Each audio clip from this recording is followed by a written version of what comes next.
നമസ്കാരം, എല്ലാവർക്കും പ്രവാസി മലയാളിയിലേക്ക് സ്വാഗതം. യുഎഇയിൽ കോവിഡ് കേസുകൾ കുറഞ്ഞത് ഒരു തരത്തിൽ നോക്കുമ്പോൾ പ്രവാസികൾക്ക് ആശ്വാസമാണ്. എന്നാൽ മറ്റൊരു തരത്തിൽ ഇത് പ്രവാസികൾക്ക് തിരിച്ചടിയാവുകയാണ്.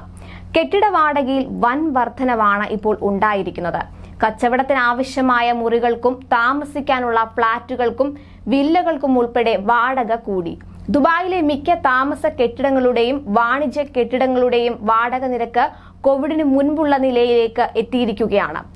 ആഗോള റിയൽ എസ്റ്റേറ്റ് കൺസൾട്ടൻസി നെറ്റ് ഫ്രാങ്കിന്റെ തിങ്കളാഴ്ച പുറത്തുവന്ന വിശകലനം അനുസരിച്ച് ദുബായിലെ 27 സ്ഥലങ്ങളിൽ 5 ഓഫീസ് വാടക നിരക്ക് കോവിഡിന് മുൻപുള്ള നിലയിലേക്ക് എത്തിയിരിക്കുകയാണ്. താമസക്കാർക്കുള്ള ഇടങ്ങളിൽ ഫ്ളാറ്റുകൾക്കും കടമുറികൾക്കുമാണ് ഡിമാൻഡ്.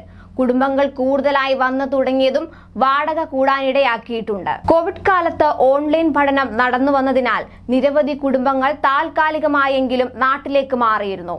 സ്കൂളുകൾ നേരിട്ടുള്ള പഠനം പൂർണ്ണമായും ആരംഭിച്ചതോടെ ഇവരും മടങ്ങിയെത്തിയിട്ടുണ്ട്. ഇതെല്ലാം വാടക ഉയരാൻ ഇടയാക്കിയിട്ടുണ്ടെന്നാണ് വിലയിരുത്തൽ. മാത്രമല്ല, അബുദാബിയിലെ കെട്ടിടങ്ങളിലും മറ്റ് എമിറേറ്റുകളിലും നിരക്ക് വർദ്ധിക്കാൻ തുടങ്ങിയതായാണ് വിവരം. ഇടനിലക്കാർ കെട്ടിട ഉടമകളിൽ നിന്ന് കെട്ടിടങ്ങൾ മൊത്തത്തിൽ വാടകയ്ക്കെടുത്ത് മറിച്ചു നൽകുന്നതും വാടക വർധനവിന് കാരണമായിട്ടുണ്ട്.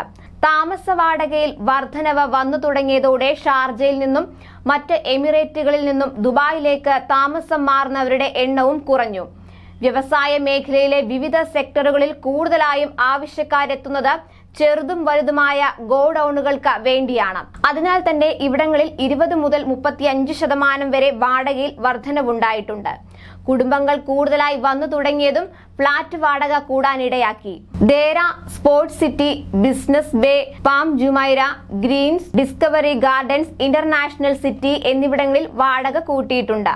വാടക ഇനിയും കൂടാൻ തന്നെയാണ് സാധ്യതയെന്ന് ഈ മേഖലയിൽ ഉള്ളവർ ചൂണ്ടിക്കാട്ടുന്നു.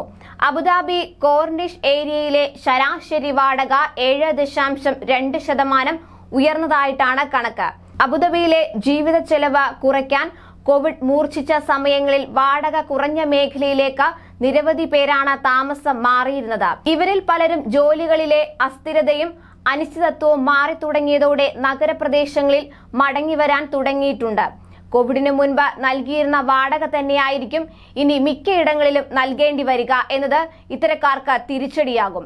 കുടുംബങ്ങൾ കൂടുതലായി ആശ്രയിക്കുന്ന മുസഫ മേഖലയിൽ നിലവിൽ താമസിക്കുന്നവർക്ക് കരാർ പുതുക്കി നൽകുമ്പോൾ വാടക കുറച്ചു നൽകാൻ ഫ്ളാറ്റ് ഉടമകൾ തയ്യാറാവാത്തതും പ്രതിസന്ധി സൃഷ്ടിച്ചിരുന്നു.